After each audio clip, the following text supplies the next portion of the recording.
Indian మార్కెట్లోకి త్వరలో Z250 SL motor cycle launch చేయనున్నట్లు జపాన్ టూ వీలర్ తయారీ కంపెనీ కవాసాకి తెలిపింది. తెలంగాణ ఏపీలో తన తొలి షోరూమ్ను హైదరాబాద్లో లాంచ్ చేసింది. సింగిల్ సిలిండర్ లిక్విడ్ 4-స్ట్రోక్ ఇంజన్తో ఈ స్పోర్ట్స్ బైక్ మార్కెట్లోకి వస్తుందని కంపెనీ తెలిపింది. ఈ ఏడాది మొత్తం 2 కొత్త బైకులను, వచ్చే ఏడాది 5 సూపర్ స్పోర్ట్స్ బైకులను లాంచ్ చేయాలని టార్గెట్ పెట్టుకున్నట్లు కవాసాకి ఎండి నషికవా తెలిపారు. మొత్తం 200 సీసీ నుంచి 1000 సీసీ వరకు ఈ బైకులను లాంచ్ చేయనున్నట్లు ఆయన తెలియజేశారు.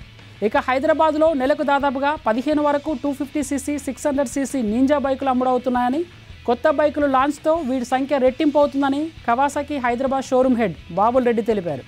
ఇక కొత్తగా లాంచ్ చేసిన బైకుల ధరలు 7.6 లక్షల నుంచి 29.10 లక్షలుగా ఉన్నాయి.